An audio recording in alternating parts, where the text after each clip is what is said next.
आपल्या मेंढीपालनामध्ये एक वेगळी गोष्ट आहे आणि अशी वेगळी गोष्ट आहे। आता एका शेतकऱ्याने फोन केला होता, तर त्यांनी सांगितलेलं होतं की मी लोन काढलेला आहे, माझे हप्ते चालू होतील आणि मला 15 माद्या आणि एक नर पाहिजे। म्हणजे विचार करू शकता, पण मी कुठल्याच व्हिडिओमध्ये आजचा हा व्हिडिओ नाहीये, तर 3 वर्ष झाली आपण व्हिडिओ बनवतो, पण कुठल्याच व्हिडिओमध्ये मी असं सांगितलेलं नाहीये की तुम्ही हा बँकेतनं लोन काढा किंवा लोन घ्या, कर्ज घ्या आणि त्याच्यावर तुम्ही मेंढी पालन करा। तर असं कोणीच करू नका आणि मी सांगत सुद्धा नाही। त्यामुळे एक लक्षात ठेवायचं आहे की मी प्रत्येक टायमाला एकच गोष्ट सांगते, जास्त क्वांटिटीचे तुम्ही मागू नका। तुम्हाला जसं झेपेल 1-2 तरी चालेल, 1-2 न्या, काही हरकत नाही, तुम्हाला शिकायला पण भेटेल, त्याच्यातनं तुमचा असते तो व्यवसाय सुद्धा वाढणार आहे। तसंच बघायला गेलात तर ही नारी सुवर्ण आता जसं जसं आपण व्हिडिओ करतोय तसं तसं याचा प्रचार व्हायला लागलेला आहे। त्यामुळे एक आहे की ह्यांची घ्यायची पण आवड निर्माण सगळ्यांनाच झालेली आहे, पण एवढा आहे की ह्यांची जी क्वांटिटी आहे ती कमी पडायला लागलेली आहे आणि घेणारे जास्त झालेले आहेत। त्यामुळे आजपर्यंत आपण कधी कोणाला सांगितलं नाही लोन वगैरे काढा। त्यामुळे कसं होतंय, आता हे बनवायचं कारण असं झालेलं आहे की कुणीही लोन काढू नका, कारण की लोन काढला तर तुमचे हप्ते हे नक्कीच चालू होणार आहेत आणि जर तुम्हाला प्राणी नाही भेटला तर मग तुम्ही अडकणार आहात आणि अडकल्यावर नंतर परत आपल्या व्यवसायाचं नाव खराब व्हायला नको। ह्यासाठी लक्षात ठेवायचं आहे की जबरदस्ती कोणाला नाहीये। तुम्ही फक्त जर समजा तुमची एखादी प्रॉब्लेम असेल तर ते आम्ही समजू शकतो, जर प्राणी अवेलेबल असतील आणि असल्यावर आम्ही तुम्हाला कॉन्टॅक्ट करतो। ज्या वेळेला तुमची काही प्रॉब्लेम असेल, पैसा पाण्याची असू दे, आम्हाला एवढं माहिती आहे की पैसा हा लगेच अरेंज होत नाही, तुमचा काय असू दे आणि माझं काय असू दे, अरेंजमेंट पैशांची लवकर होत नसते।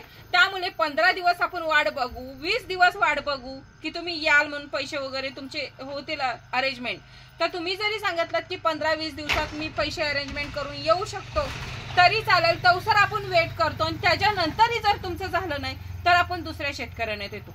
पण मात्र एक लक्षात ठेवायचं, आता तसंच बघायला गेला तर आताच जो सीझन आहे, आता तुम्हाला मी प्रत्येक टायमाला सांगत असते की जी ही आहेत आपली मेंढरं वगैरे नॅचरल पद्धतीने आहेत, काही फॅक्टरी वगैरे नाहीये। आणि आताच असं झालेलं आहे, खूप मारामारी होते। आता मला जरी वाढवायचं आहे बोललात तरी पण मी वाढू शकत नाही आणि अख्खा शेड आता खाली व्हायला आलाय। मला वाढवायचं तर आहेच, पण तरी पण मी प्रत्येकाला माणुसकीच्या ह्याच्यानं देत आहे 1-2 पण आता मात्र मी स्टॉप केलेला आहे द्यायचं आणि त्याच्यासोबतच माझे जे शेतकरी आहेत त्यांनी पण हे केलेलं आहे। पण समजा जर त्यातनं झालं तर मात्र मी देणार आहे का, ते आपल्या घरात ठेवून सजवून काय फायद्याचं नाहीये, ते विकायसाठीच आहे। त्यामुळे आपण काय लपवून ठेवत नाही। तसंच आता असं आहे की एक अशी गोष्ट आहे नॅचरल पद्धतीचं आहे, त्यामुळे तुम्हाला एक डिटेल मध्ये सांगते की आताची अशी कंडिशन आहे, माझ्याकडे पण बघा मेल मेल आणि फिमेल ही अशी जोडी होत आलेली आहे। तसेच आपले स्वप्नील दादा आहेत, आता त्या स्वप्नील दादांकडे पण बघा 4 माद्या आलेल्या आहेत, पण तरी सुद्धा त्यांच्याकडे 5 मेल झालेले आहेत आणि 3च फिमेल आहेत। मग माणसांना द्यायचं तर काय द्यायचं, कारण की आता विचार करा 15 जर माद्या तुम्ही मागताय तर 15 माद्यांसोबतचे जे 15 मेल आहेत, आता तुम्ही एक मेल न्याल की, पण 14 मेलचं काय ठीक करणार शेतकरी, काय करू शकतो त्याचं ते सांगू शकाल? मग ह्यासाठी मग ते 14 मेल हे गळ्यात पडलेले सारखे झालेले आहेत। मग काय करायचंय की जास्त नेऊ नका, मी प्रत्येक टायमाला सांगते कमी न्या, कमीपासून सुरुवात करा। पण तुम्ही कर्ज काढाल, कर्ज काढून जर सुरुवात करत असाल तर मी असं सांगितलेलं नाहीये आणि असं मुलातच कुठल्या शेतकऱ्याने करू नका, कारण की हा कर्ज जो आहे ना तो माणसाला कुठं ना कुठेतरी बुडवतो। यासाठी तुमच्या हिमतीवर जेवढं का होईना 2 माद्या घेतला तरी भरपूर आहे, एकापासून शिकत जरी सुरुवात केला तरी भरपूर आहे। मी प्रत्येक टायमाला सांगत असते मेलचं वर पैसा खर्च करू नका। मेल तुम्हाला आजूबाजूच्या परिसरात जरी कोणाकडे असला तरी तुम्हाला भेटला जाणार आहे, तर मग एवढं तुम्ही टेन्शन कशाला घेताय, एवढा ताण कशाला घेताय की कर्जच काढून मला मेंढी पालन करायचं आहे? विचार करा, आता जर माझ्याकडून ह्या माद्या नाहीच अवेलेबल झाल्या तर तुम्ही काय त्या कर्जाचा करणार आहात? काही करू शकत नाही, उलट तुमचे हप्ते चालू होणार आहे। मग तुमची जिम्मेदारी झाली ती कर्जाची, कारण की मी सांगितलेलं नव्हतं। त्यामुळे एक लक्षात ठेवायचंय, सुरुवात करते वेळी डोक्यावर कर्जाचा बोजा घेऊन करायचं नाहीये, तर आनंदाने आपल्या कष्टाच्या पैशातनं सुरुवात करा। थोडासा त्रास होईल, थोडा कमीपासून सुरुवात होईल आणि मी असं पण नाही सांगितलंय की माझ्याकडे जास्तच स्टॉक आहे तर तुम्ही कर्ज काढा आणि न्याय इथनं आणि सांभाळ करा, तर असं कधीच सांगितलं नाही. त्यामुळे एक लक्षात ठेवायचं आहे, कर्जाचं डोंगर करून ठेवू नका. जर कर्जाचा डोंगर ठेवलात तर मात्र नाही नाही बोललात तरी तुमचं कर्ज वगैरे हे करायला, हप्ते वगैरे फेडायला हप्त्याला एक एक विकायला लागणार आहे आणि हे परवडत नसतं. आणि मी कधीच सांगत नाही. आता काहींना पण असं पण वाटेल की हिच्याकडे विकायलाच नाहीये त्यामुळे ही सांगते, तर ज्यांना विकलेले आहेत त्यांचे नंबर सहित मी तुम्हाला देऊ शकते. पण मात्र कर्ज करू नका. आजपर्यंत मी दिलेल्या माद्या किंवा 2 माद्या दिलेत, 1 मेल दिलेले आहे, असं करत आलेली आहे. जास्त क्वांटिटी मी दिलेली नाहीये. फक्त आपले स्वप्नील दादा आहे ज्यांना कुठेच मेंढ्या भेटल्या नव्हत्या त्यांना मात्र आपण 7 माद्या दिलेल्या आहेत. मग एक आहे की सुरुवात करते वेळी कमीपासून नका, त्यांना पण अगदी क्वांटिटी मध्ये नाही दिलेत, विचार करा 7च दिलेत, त्यांच्यापासून सुरुवात केलेत. आणि ज्यांना आता 2-2, 3-3 असे दिलेले आहेत ती पण आता स्वतःची वाढवत आहेत, आनंदात आहेत, सुखात आहेत, काही त्यांना टेन्शन नाही आहे. त्यांची जी पिल्लं वगैरे आहेत ती वाढत चाललेली आहेत. मग असं आहे की तुम्ही अगदीच ह्याच्यात पैसा दिसतोय म्हणून तुम्ही लगेच उडी माराल तर तसं करू नका. जसं जसं झेपल तसं करत जा, नाहीतर उगीच ह्या व्यवसायाचा अगदी बाव होईल आणि शेवट हातात काहीच राहणार नाहीये आपल्या. ह्यासाठी सांगत आहे की मेंढी पालन जरी करायचं असलं हौशेपोटी करा किंवा व्यवसाय म्हणून करा, जेही काही कुठल्याही पद्धतीत करा, पण करते वेळी विचारपूर्वक करा. आणि विचारपूर्वक केल्याच्या नंतर आपल्याला त्रास झाला नाही पाहिजे, आपल्या फॅमिलीला त्रास नाही झाला आणि ह्या व्यवसायाचं नाव मात्र खराब करायचं नाही. कारण की हा व्यवसाय खरंच खूप सोन्यासारखा आहे. आपली मेंढ्या पण खूप सोन्यासारख्या आहेत. फक्त एक आहे की ही फॅक्टरी नाहीये, ही नॅचरल पद्धतीने जनरेशन येत जाणार आहे आणि नॅचरल पद्धतीनेच राहणार आहे. आता विचार करा, ह्या टायमाला मेल जास्त झालेले आहेत, काय करू शकतो माणूस? काही करू शकणार नाहीये. तुम्ही मेल नेणार आहात का सांभाळायला? नाही. मग एक करायचंय, व्यवसाय जर चालूच करायचा आहे, सुरुवातच तुम्हाला करायची आहे आणि काही आता तुम्हाला कुठेच अवेलेबल नसेल तर मी तुम्हाला मागच्या व्हिडिओत पण ऑप्शन सांगितलेला होता की नारी सुवर्ण मेलने विजापुरी क्रॉस करा आणि तुमचा व्यवसाय सुरुवात करा. काही प्रॉब्लेम येत नाही, सेम प्रोसेस आहे आणि चारा नियोजन तुमचं तसाच असलं तर तुम्हाला कुठेच लॉस मध्ये जाणार नाही. पण मात्र नारी सुवर्णच पाहिजे आणि मी हे एवढंच लोन काढलंय आणि मला तेच करायचंय, तर असा विचार मुलात करू नका. असा विचार करणारे मात्र तिथं स्टॉप राहतील आणि कर्ज हा डोक्यावर वाढत राहणार आहे. तसंच बघायला गेलं तर जे मेल शिल्लक राहते त्या मेलचं काही मी मटन करून विकू शकत नाही. अजून आपल्या तिथपर्यंत गेलेलं नाही की मटनचं दुकान टाकलं आणि मी ते कटिंग करून, थोडं भविष्यात होईलच पण तवसर मात्र नाहीये. मग त्या मेलचं मी काय करणार आहे? त्यामुळे कोणी मला प्रेशर करू नका की तुमच्याकडे 10 झाले तर मला 10 पाहिजेत म्हणून. मग मी काय तसंच बसणार आहे का? मी माझं शेड खाली करून देऊ का तुम्हा लोकांना? तर असं कधीच होणार नाहीये. कारण की हा माझा व्यवसाय आणि मला वाढवायचा आहे. कुणी मला कर्ज दिले नाही, कुणी मला घेऊन दिले नाही.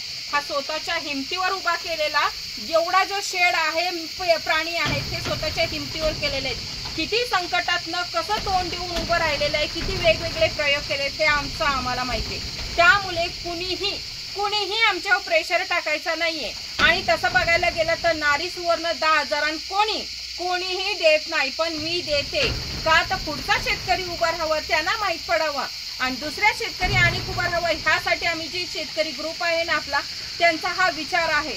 पण जर एखादा त्यातच म्हणत असेल की मी कर्ज काढलंय आणि मला एवढंच पाहिजे, तर मुलात तसं होणार नाहीये. काहीही मला गरज नाहीये आणि मी इथं बाकीच्यांची जाहिरात करायला बसली नाही. माझ्याकडे न्याल आणि तुम्ही वाढवत बसाल आणि मी माझं शेड खाली करून बसणार आहे? अजिबात तसं होणार नाहीये. समाजसेवा करायला मी इथं बसलेली नाहीये. मी फक्त हा मेंढी जे आपला मेंढी पालन आहे ह्याचा एखादा चुकत असेल तर व्यवस्थित रस्ता मिळावा, त्याला हे कसं पालन करायचंय, कसं नाही करायचं आहे ते हे सांगत आहे मी. त्यामुळे मात्र माझ्यावर कुणीही प्रेशर टाकायचं नाही. आणि युट्यूबर वगैरे मी नाहीये त्यामुळे की मी तुमचे व्हिडिओ बनवत बसेन किंवा तुम्ही नेलाय तर तुमच्या इथे येऊन व्हिडिओ बनवता असं नाहीये. हा जो व्यवसाय आहे हा मी स्वतः केलेला आहे आणि त्याची माहिती मी तुम्हाला ह्यासाठी सांगत आहे की काही शेतकऱ्यांना खूप प्रॉब्लेम येतात, खूप संकटात असतात. ह्या व्यवसायामध्ये काही लोक बुडत आलेले, तिथून आपण त्यांना सावरलेलं आहे. पण माहिती नव्हती म्हणून ते त्यांचं तसं होत होतं. माहिती मिळाल्यावर आता व्यवस्थित सांभाळतात, काही प्रॉब्लेम नाहीये.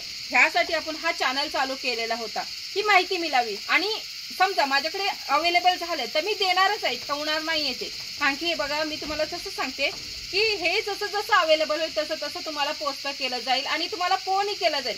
काही ना डाऊट असेल की फोन येत नाही तर ज्यांना मी दिलेला आहे खूप वेटिंगवर होते आणि त्यांना पण कमीत कमी 1-1.5 वर्षाची वेटिंग पण होती, त्यांना पण पोस्ट केलेले आहेत. आणि हे खरं आहे का खोटं आहे ह्यांचा नंबर दिल्यावर तुम्ही स्वतः विचारून घ्या. आपण पण स्वतः मध्यस्थी करणार नाही, डायरेक्टली तुम्ही विचारू शकता. तर ह्यासाठी कुणी माझ्यावर प्रेशर करू नका. आणि तसंच बघायला गेलं कुणी चांगलं करत असेल कुणी वाईट करत असेल त्यावेळेला मात्र 50% लोक त्याच्यासोबत असतात आणि 50% लोक त्याच्या विरोधात असतात. त्यामुळे आणि माझ्या विरोधात किती आहेत हे मला चांगलंच माहीत आहे. काही ना असं वाटेल की मी अनाडी आहे, मला काही माहित नाही. तर एक आहे, मी भले अंगुठा छाप असू दे पण मला माहिती आहे कोण किती कारस्थानं करतंय, काय करतंय आणि कसं वळणात नाही येतंय. तर त्याच्यासाठी मी सावध आहे आणि किती वळणं घेऊन जरी फिरून आलं तरी पण त्याला तोंड द्यायला मी उत्तर द्यायला खंबीर आहे. त्यामुळे आणि जरी तुम्हाला समजा तरी पण यायचं असेल वळणं करून तरी चालेल, काही हरकत नाही. आपण कसं आहे माहिती आहे का, खरं सांगतो आणि खरं हे लपवत नसतो. त्यामुळे कुणीही काही केलं तरी चालतंय. आणि तसंच बघायला गेलं आता जो माझा मेल आहे माझ्या गाभण आहे त्यामुळे मला मेलची गरज नाही. माझे मिस्टर मेलला कुठे देत आहेत, काय करत आहेत मला माहित नाही. आता महाराष्ट्र फिरत आहे. आणि लक्षात ठेवायचं आहे माणुसकी कुठे जपायची हे मला पण माहित आहे, माणुसकी कितपत ठेवायची हे पण मला माहित आहे. तसंच बघायला गेलं तर 2 मादे असू दे 3 मादे असू दे क्रॉस करते वेळी हे त्यांना मेल घेणं हा परवडत नाही. ह्यासाठी मी ही सुविधा ठेवलेली आहे की माझा मेल कुणी पण न्या. आता मला जेव्हा गरज नाही तेव्हा कुणी पण न्या. समजा दुसऱ्याकडे जरी माझ्या शेतकऱ्यांकडे जरी मेल असला आणि त्यांच्या जरी मेंढ्या जर क्रॉस झालेल्या असते तरीही मेल आपण फिरवतो. असं नाही की ते मेल आपण ठेवतोय. तसंच बघायला गेलात तर एक व्यवसायामध्ये हकीकत तुम्हाला सांगते. आता माझा मेल तर फिरस्थित आहे, आपण त्याचंही काही घेत नाहीये. पण कधी पण जर तुम्हाला माहिती काढायचीच असेल ह्याच्या माद्या वगैरे आपण क्रॉस करतो ना तर जे आफ्रिकन बोर सांभाळतात ना त्यांच्याकडे जाईन, त्यांना सांगा की आफ्रिकन बोर आपल्याला क्रॉस करायचे आहे मादी. तर मग मात्र बघा ह्याचे पण भाडा घेतला जातो, त्याचेही पैसे घेतले जातात आणि नक्की ते तुम्हाला तिथं माहीत पडणार खरं आहे की खोटं आहे. उगीच असंच भाता माडत नाहीये. तर खरं आहे की खोटं आहे तुम्हाला तिथे गेल्यावर स्पष्ट समजेल. पण आपण माणुसकी मुले आपल्या शेतकऱ्यांना त्रास होऊ नये, आपल्या शेतकऱ्यांचे कुठेतरी पैसे वाचावे यासाठी आपण आपला जो मेल आहे किंवा आपल्या ग्रुपमधल्या शेतकऱ्यांचा जो मेल आहे तो आपण असा फिरवत असतो. आणि तसंच बघायला गेलं तर आता तुम्हाला मी हे सर्व डिटेलमध्ये सांगितलं. आणि त्याच्या पुढे जरी तुम्ही मला समजा कोणीही फोन केला व्यवसाय चालू कराय, मी कर्ज काढलंय, माझा हप्ता चालू होत, तर मात्र हे मला काही सांगायची गरज नाही आणि ह्यातलं मी काहीही ऐकणार नाही.